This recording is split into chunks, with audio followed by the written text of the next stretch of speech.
Okay, so you've recently started collecting comic books and your stack is starting to get a little big. They're starting to slide off of one another, they're starting to just kind of pile up, and they're starting to almost compress the ones on the bottom. So what are you supposed to do with this giant stack of comic books that you're accumulating? That is where long boxes and short boxes come in. These are the universal storage options for comic book shops, collectors, and just regular readers alike. So I'm going to give you a couple of tips and tricks for storing and keeping these things safe and making sure that your comics do not get messed up even inside these boxes. And the first thing you want to take into account is where you're going to store the long boxes. You want that area to be a cool, dry space with low humidity and preferably away from direct sunlight. So somewhere like a storage closet or a space under the stairs or even in a basement, as long as your basement's not prone to any kind of flooding or leaks. You just want the area to be cool and dry. So when it comes to actually storing the books in the boxes themselves, you want to make sure that the books are in there cover to cover and board to board. What this is going to do is put the spine of the book on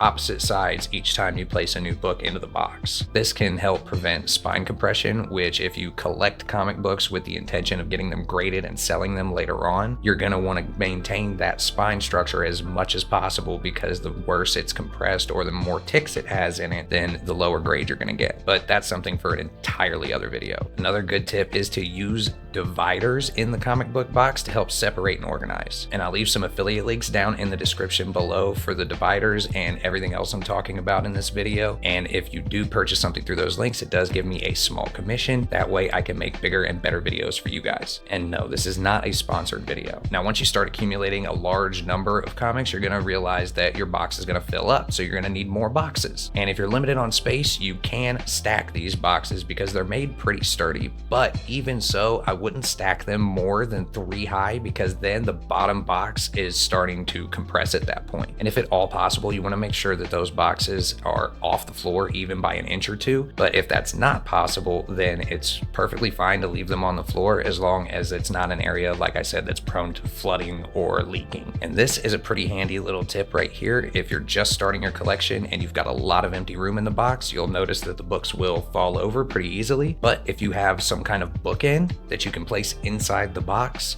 then that can actually help keep everything up and make sure that nothing is getting like stacked or folded or bent or anything. So those are just some quick beginner tips on how to keep your comics safe when you're storing them in long boxes. Short boxes are also an option. If you don't have a whole lot of room, you can buy them. They're a little bit shorter, but they still hold a bunch of comics. You can usually fit about 150 in the short box and about 250 in the long boxes, give or take. But if you learned something helpful from this video, I'd really appreciate it if you smash the like button or leave a comment down below. And if you're super new to the hobby and you still are getting a little bit confused as to what bags and boards do and how to actually put them in there properly, then you can click on this video right here.